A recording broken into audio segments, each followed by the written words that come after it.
उत्तराखंड में थोड़ी देर में बीजेपी विधायक दल की बैठक। प्रदेश के सभी लोकसभा राज्यसभा सदस्य भी रहेंगे मौजूद। नए सीएम के नाम पर लग सकती है मोहर।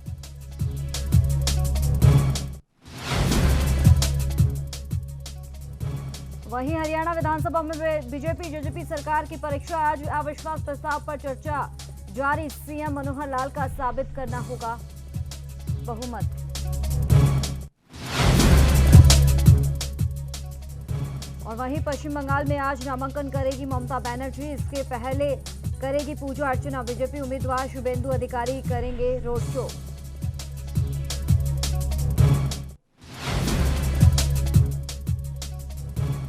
देश भर में कोरोना का कहर जारी। 17,921 नए मरीज आए सामने। 133 संक्रमितों की मौत।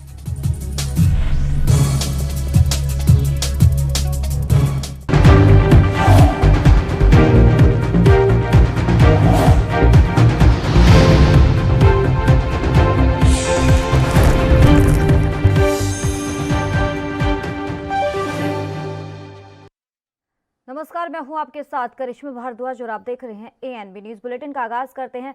हरियाणा विधानसभा में आज कांग्रेस के अविश्वास प्रस्ताव पर चर्चा के बाद मतदान होगा। और आज हरियाणा की मनोहर लाल खट्टर सरकार की भी अग्नि परीक्षा है। और आपको बता दें कि कांग्रेस के लाए गए इस अविश्वास प्रस्ताव पर लाने का काम किया, चाहे वो देश की आज़ादी का समय था, उस वक्त देश का बंटवारा करा दिया, चाहे 1984 की बात थी तब उन्होंने दंगे करा दिए, चाहे अब साउथ में जाके उनके राहुल गांधी जी साउथ और उत्तर का भेद पैदा करना चाहते हैं, और इसी प्रकार से किसानों को लड़ाना चाहते हैं। किसानों का मसला तो कब का हल हो जाता। इसके पीछे तो ये कांग्रेस ही है जो उसका समाधान नहीं होने देना चाहता। सर कांग्रेस के नेता ये कह रहे हैं कि आप भले ही विश्वास में जीत जाओ लेकिन जनता की नजरों में हार जाओगे, आप जनता की नजरों में गिर जाओगे। जनता भी हमारे साथ है और हमारे एमएलए भी हमारे साथ। जो किसानों को प्रोटेस्ट को कैसे देखते हैं सर? जो फार्मर्स ने आज बोला है कि हर जगह पे प्रोटेस्ट देखिए, प्रोटेस्ट करना प्रजातांत्रिक देश है। हर व्यक्ति का, हर जथेबंदी का अधिकार है, करें, लेकिन वो करें शांतिपूर्ण तरीके से। तो और वो करें, इस चीज का ध्यान रखें कि दूसरों के अधिकार का हनन ना हो। करें आंदोलन, कोई उसमें मनाही नहीं है। सर 55 है या विधायक 56 है, अपनी संख्या क्या है? उस नंबर पर कोई बात नहीं कर रहा। आप कह रहे हैं कि सबके पास है, लेकिन वो नंबर है क्या जो सरकार के पास, जिससे आप इतने विश्वास में दिख रहे हैं सभी लोग? बिल्कुल नंबर है। ठीक है सर, थैंक यू।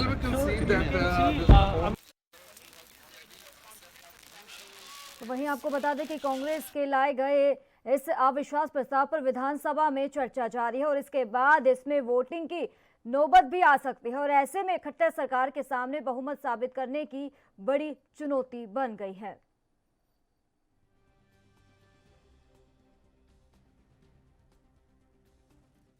खासकर आपके जो गांव हैं उसके लिए हमारी नीति है। सोच समझ के हमने काम किया है।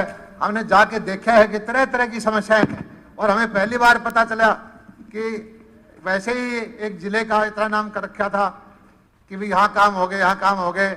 लोगों ने बताया कि इस बड़ौदा हल्के के अंदर बहुत हालत खराब थी, तो उसका अब हम जो है एक चीज बोल सकता हूँ कि कल स्वयं लीडर ऑफ अपोजिशन ने ये माना कि 2014 के अंदर कॉन्ट्रैक्ट फार्मिंग वो लाए थे, ये दर्शा देता है कि जो दोगली सोच वो रखते हैं उसका जवाब आज हम सीएम साहब सर कितने सर एक mic sir one reaction sir कितने स्पीकर सर मैं आपको बताना चाहूंगा, एक मिनट सर, आज इलेक्शन के टाइम में सरकार ने टेम्परेरी प्रावधान किए, वो है जो तुरंत हटने वाला है।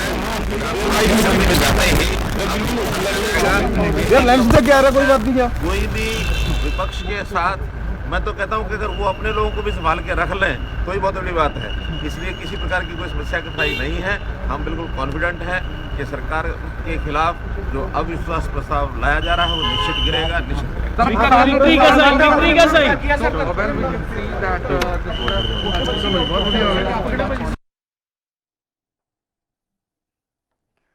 तो आपको बता दें कि हरियाणा विधानसभा में आज कांग्रेस के अविश्वास प्रस्ताव पर चर्चा के बाद मतदान होगा। तो जिस तरीके से हमने आपको लाइव तस्वीरें दिखाई थी, जहां डिप्टी सीएम दुष्यंत चौटाला भी एक कॉन्फिडेंट होते हुए दिखाई दे रहे थे। अगर बात करें मनोहर लाल खट्टर की, यानी कि हरियाणा के मुख्यमंत्री की, इन्होंने साफ तौर पे कह दिया, कांग्रेस पर निशाना साधा। उन्होंने कहा है कि अविश्वास प्रस्ताव इनका गिरेगा, मजबूती के साथ हम आगे बढ़ेंगे। और जो किसानों के हित में ये सरकार जिस तरीके से लगातार विश्वास को लेकर उन्होंने बातचीत की है, और साफ तौर पर कांग्रेस भी लगातार किसानों के हित को लेकर बात कर रही है, समर्थन को लेकर बात कर रही है। और अविश्वास प्रस्ताव आज चर्चा के बाद मतदान होने वाला है।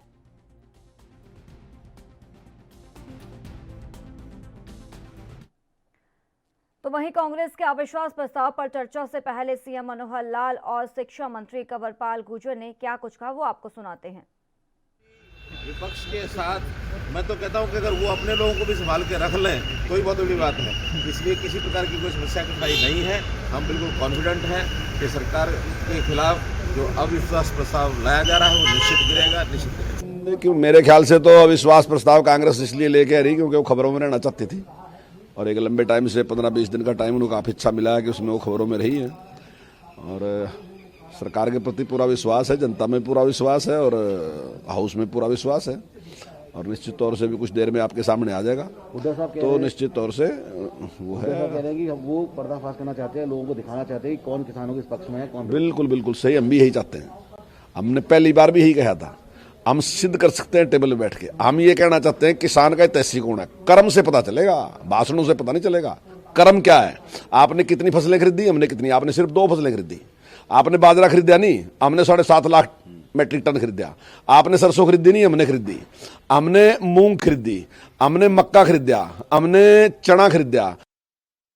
आप बताओ। तो वहीं पश्चिम बंगाल चुनाव में बीजेपी टीएमसी के बीच छिड़े सियासी घमासान पर कांग्रेस के मीडिया विभाग के सचिव प्रणव झा ने कहा कि लोकतंत्र में राजनीतिक पार्टियां मर्यादाओं का हनन ना करें और इस पर चुनाव आयोग को ध्यान देना चाहिए। वहीं बीजेपी पर निशाना साधते हुए उन्होंने क्या कुछ कहा, वो आपको सुनाते हैं। जब इस देश के संविधान निर्माताओं ने इस देश की परिकल्पना की थी तो वो संविधान सम्मत लोकतंत्र देश की परिकल्पना थी, जिसमें राजनीति का और धर्म का जो है दूरी हमेशा होना था, ये तय था। लेकिन दुर्भाग्य से पिछले कुछ वर्षों की हम राजनीति देखें तो अधिकतर खास करके भाजपा जो है वो धार्मिक मुद्दों को राजनीति में उपयोग करती है, इस्तेमाल करती है। और वही है आज जो हो रहा है चुनावों में, आज जो ममता जी ने किया, हम सब चंडी पाठ करते हैं, पर क्या उसका स्टेज से गाया जाना उचित है, ये जनता को तय करना है। क्योंकि चुनाव जो होते हैं जनता के अपने मुद्दों के लिए होते हैं, उनकी बेहतरी के लिए होते हैं, उनके रोजगार के लिए होते हैं, उनकी महंगाई के लिए होते हैं, उनके उपचार के लिए होते हैं। तो क्या इन मुद्दों से उनको अच्छी सरकार मिलेगी, ये उनको तय करना है। और चुनाव आयोग की भी एक भूमिका है कि लोकतंत्र में राजनीतिक पार्टियां जो है मर्यादाओं का हनन ना करें।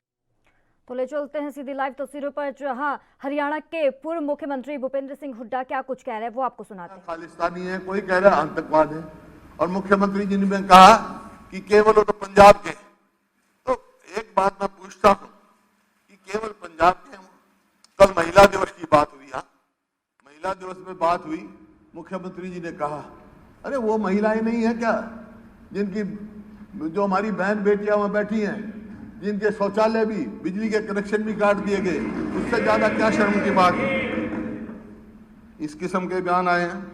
मान्यवर, ये जो सरकार है ये बहुमत की सरकार नहीं। 2019 में बहुमत नहीं मिला था भारतीय जनता पार्टी को, लेकिन एक और पार्टी जो है उसकी बैसाखियों पे सरकार बनी। कौन सी पार्टी बनी?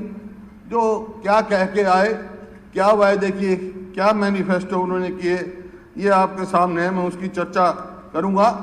वो पार्टी जो इनको जमुना पार करने की बात कह रही थी, आज यार बन रही है। 175 पार करने की बात कह रही थी, एक जमुना पार करने की बात कह रही थी, आज दोनों कुर्सी के लालच में सहयोगी बने हैं आपके सामने। मैं उप मुख्यमंत्री जी कल बोल रहे थे, दुष्यंत जी, तो उन्होंने एक बात कही, मैं बड़ा हैरान हुआ इनकी बात से। इन्होंने कहा कि चौधरी देवीलाल कहते थे किसानों को समझाया नहीं जा सकता, बकाया जा सकता है। वो मेरे बुजुर्ग थे, बेशक हम राजनीतिक विरोधी रहे हैं, कभी हमने ऐसी बात नहीं कही कि आप उन्हीं के उस पर चल रहे हैं। जितना बहकाने का काम किया है, जो आपके मैनिफेस्टो में आया है, सब बहकाने उन्हीं की पत्तियों पे चल रहे हैं क्या? मैं आपके इनसे पूछना चाहता हूँ, उन्हीं का पालन कर रहे हैं। ये सरकार लोगों का विश्वास खो चुकी है, पूर्ण रूप से खो चुकी है। जब ये गांव में हलकों में नहीं जा सकते और हेलीकॉप्टर लेके कोई कैमरा में जाता है, वहाँ हेलीकॉप्टर लैंड नहीं किया जाता, कोई हेलीकॉप्टर लेके चौटाला में जाता है ना उचाना में जाता है, वहाँ हेलीकॉप्टर नहीं लिया जाता, तो आज का हरियाणा की सरकार की क्या स्थिति है? इतिहास आपने पढ़ा होगा अध्यक्ष महोदय, इसकी तुलना मुगल का जो आखिरी शासक था शाह आलम की सरकारों से किया जा रहा है। सल्तने शाह आलम अज दिल्ली ता पालम, मतलब दिल्ली से पालम तक ही जा सकते थे वो, वैसे शाह आलम थे। तो आज सरकार की स्थिति है, सरकार ए मनोहर का सिलसिला आज चंडीगढ़ तक पंचकुला, मतलब 26 तारीख को झंडा फहराने पानीपत नहीं जा सके, वो पंचकुला जाके फहराया। ये स्थिति आज सरकार की है।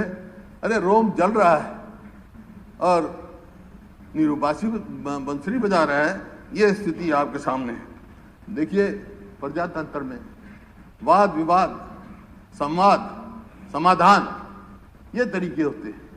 अध्यक्ष महोदय, हम एक प्राइवेट मेंबर बिल लेके आए, आपने उसको रिजेक्ट किया। मैं पूरा सम्मान करता हूं आपका, आपने उसको रिजेक्ट किया किस बात के लिए कि ये कृषि कानून का जिक्र किया है, ये केंद्र का विषय है और इनका स्टे हुआ है, आपके एम्स ऑब्जेक्ट में लिखा हुआ है, ये लिखा है। लेकिन जो बिल का बॉडी जो है उसमें वो they were not part of bill body. Bill body में क्या था? तो रुक करते अगली खबर का। नकवी ने ममता बनर्जी और कांग्रेस दोनों को आड़े हाथों लेते हुए कहा कि ममता बनर्जी अपने 5 साल के कामकाज दिखा पाने में फेल है, तो वहीं कांग्रेस को घेरते हुए कहा कि सब कुछ लुटाने के बाद होश में आने का क्या फायदा। अभी चुनाव का मौसम है और चुनावी चौपाल की चकल्लस भी सुनाई पड़ेगी। कहीं पर जो है वो रूम में टोपी दिखाई पड़ेगी, कहीं रोड पे तिलक दिखाई पड़ेगा। अब ये अजब सियासत है और गजब सनक है, इसका हम क्या कर सकते हैं। एक चीज़ आपको समझना होगा कि आज देश जो है वो समावेशी विकास, सर्वस्पर्शी सशक्तिकरण की तरफ आगे बढ़ा है और मोदी जी ने जो रास्ता देश को दिखाया है, सबका साथ, सबका विकास, सबका विश्वास, बिना तुष्टीकरण के सशक्तिकरण, बिना डिस्क्रिमिनेशन के डेवलपमेंट, जब तक ये सब नहीं होगा, चुनाव में आप जो है वो रूम में टोपी लगाते रहिए, रोड पे तिलक करते रहिए, अजब सियासत गजब सनक करते रहिए, उससे कुछ नहीं होने वाला है। आज देश में जो आपका पिछले 5 सालों का कामकाज रहा है, उसका लेखा जोखा और हिसाब किताब लोग मांगते हैं और उस हिसाब किताब में अगर आप जीरो होते हैं और इस तरह के पाखंडों में हीरो बन जाते हैं, तो हम क्या कर सकते हैं। तो फ्रेम में फिक्स पार्टी जब तक जो है वो पप्पू के चोचलों और परिवार के घोंसले से बाहर नहीं निकलेगी, तब तक उसका हश्र यही होगा। और एक इससे इम्पॉर्टेंट चीज़ है, अगर आप देखें तो इनका जो है वो अभी कहते हैं कि जी हमने पुराने लोगों को जो है वो हटा के बुरा किया, अरे सब कुछ लुटा के होश में आए तो क्या हुआ। तो अब दिक्कत इनकी ये है कि ये खुद कंफ्यूज हो गए हैं कि किस रास्ते पे जा। तो वहीं कांग्रेस नेता राशिद अलवी ने बीजेपी पर हमला करते हुए कहा कि लगातार पेट्रोल डीजल के दाम बढ़ रहे हैं और आम जनता बढ़ते दामों से परेशान है। उन्होंने आगे क्या कुछ कहा वो आपको सुनाते हैं। पार्लियामेंट में नहीं उठेगा तो कहाँ उठेगा। सरकार जिस तरीके से डीजल और पेट्रोल की कीमतें बढ़ा रही है आंखें बंद करके, जबकि अंतर्राष्ट्रीय बाजार के अंदर कीमतें कम हैं, 75% टैक्स लिया जा रहा है देश के लोगों से, और किसान से हमदर्दी की बात करते हो, गरीब आदमी से हमदर्दी की बात करते हो। प्रधानमंत्री कहते मैं खुद भी गरीब हूं और गरीबों के साथ खड़ा हूं। डीजल और पेट्रोल की कीमत बढ़ेगी तो महंगाई बढ़ेगी, हर चीज की कीमत बढ़ेगी। तो ये मुद्दा निश्चित तौर से पार्लियामेंट के अंदर उठना ही चाहिए। वक्त हो चला एक छोटे से ब्रेक का।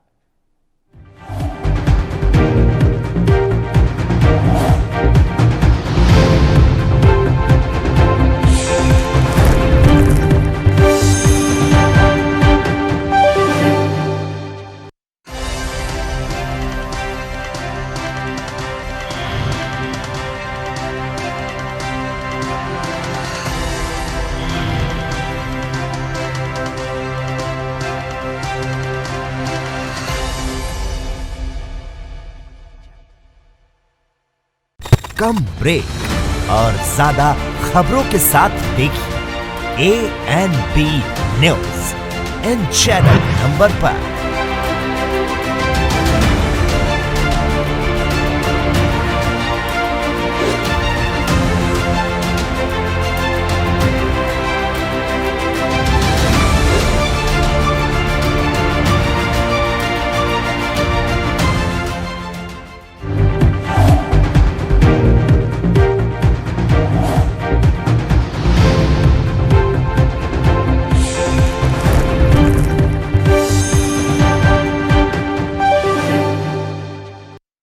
ब्रेक के बाद आपका एक बार फिर से स्वागत है। रुक कर लेते हैं अगली खबर का। दिल्ली विकास प्राधिकरण की आवासीय योजना 2021 के अंतर्गत दिल्ली के विभिन्न स्थानों पर 1353 फ्लैटों का आवंटन का ड्रॉ वो आज किया जाएगा और पहली बार ऐसा होगा जब स्कीम की संपूर्ण प्रक्रिया ऑनलाइन होने वाली है। आवेदन, भुगतान, सफल आवेदकों को मांग पत्र जारी करना, आवेदन निरस्त और जमा राशि वापस कराने की पूरी प्रक्रिया ऑनलाइन होगी, जिसका सबसे बड़ा फायदा आवेदकों को होने वाला है और उन्हें सिर्फ एक बार DDA के दफ्तर जाना पड़ेगा। और इसी साल 2 जनवरी से 16 फरवरी के बीच खोली गई इस स्कीम को कोविड-19 महामारी के दौरान आर्थिक मंदी के बावजूद अच्छा रिस्पॉन्स मिला है। और आपको ये भी बता दें, DDA ने बताया कि इस योजना में कुल 22 UPEJ और 752 आवेदन पत्र प्राप्त हुए थे, जिसमें 253 HIG, 757 MIG और 52 LIG और साथ ही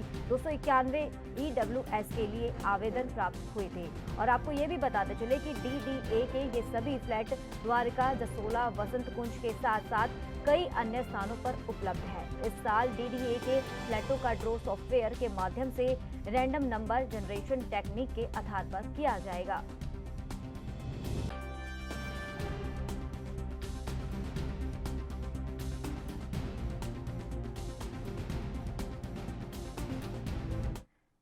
इस बीच बड़ी खबर की तरफ रुख कर लेते हैं। हिमाचल प्रदेश से बड़ी खबर है आपके टीवी स्क्रीन पर।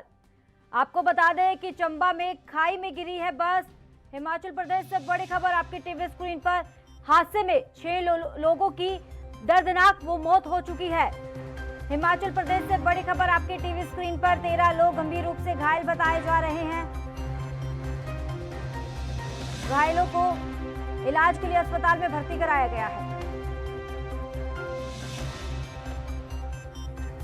तो हिमाचल से बड़ी खबर आपके टीवी स्क्रीन पर। चंबा में खाई में बस गिर गई है और इस बस में जो सवार लोग थे, हादसे में 6 लोगों की दर्दनाक मौत हो चुकी है और सभी का जो घायल हो चुके हैं, इसमें 13 लोग घायल बताए जा रहे हैं। सबका इलाज अस्पताल में जारी है।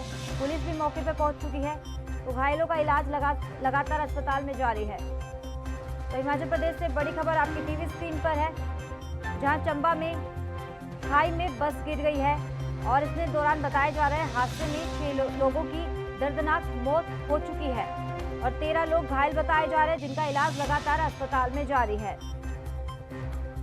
तो बड़ी खबर है आपके टीवी स्क्रीन पर। हिमाचल प्रदेश से बड़ी खबर है, जहां चंबा में खाई में गिरने से बस गिर गई है और इस बस में 13 लोग जो सवार थे वो घायल बताए जा रहे हैं और 6 लोगों की दर्दनाक मौत भी हो चुकी है। तो हिमाचल प्रदेश से बड़ी खबर आपके टीवी स्क्रीन पर है, जहां चंबा की खाई में बस गिर गई है और हादसे में 6 लोगों की दर्दनाक मौत हो चुकी है। 13 लोग घायल बताए जा रहे हैं गंभीर रूप से और उनका इलाज लगातार अस्पताल में जारी है।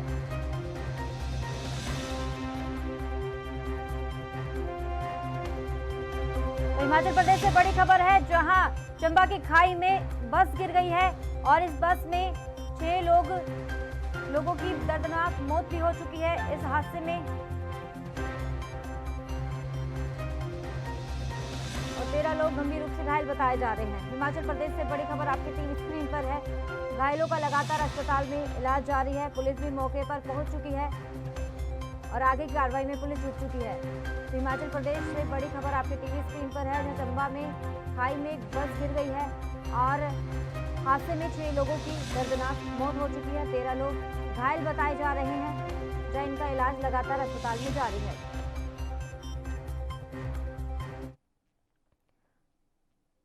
तो शुरू कर लेते हैं अगली खबर का। दादरा और नागर हवेली से लोकसभा सांसद मोहन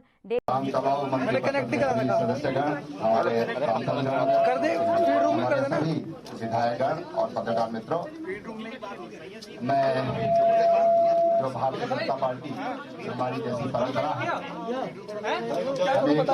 पार्टी के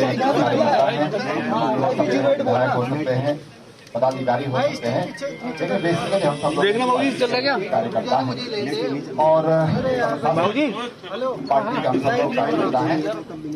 आज यहाँ पर ये विधानमंडल दल की बैठक हो रही है और पार्टी ने जैसा निर्णय किया है कि हमको एक अपने नए नेता का चुनाव करना है, तो उसके लिए मेरे को जिम्मेदारी दी गई है कि मैं नए अपने नेता का प्रस्ताव रखूं और मुझे बहुत खुशी है कि पार्टी जिनको अपना विधानमंडल दल नेता चुनने का निर्णय लिया है वो हमारे बहुत वरिष्ठ कार्यकर्ता हैं। सौभाग्य से बाल्यकाल से जब वो पढ़ते थे तो मुझे मंदिर बनाने का भी मौका मिला और मेरे साथ वो विचारक भी रहे, संगठन मंत्री भी रहे।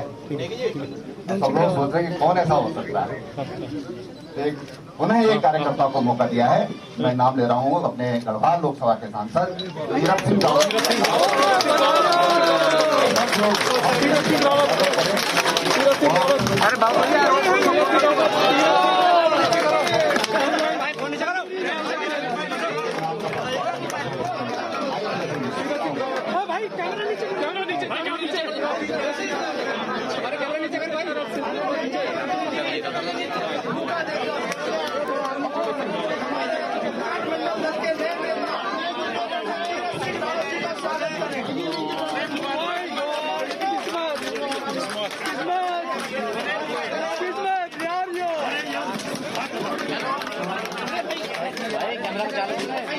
हेलो, अरे भाई नीचे करो यार, कैमरा है भाई, कैमरा ऊपर आगे वाले कैमरा नीचे करो भाई, कैमरा नीचे करो यार।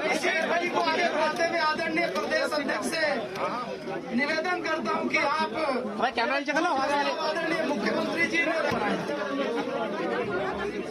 लोग बैठे 3 बार छत्तीसगढ़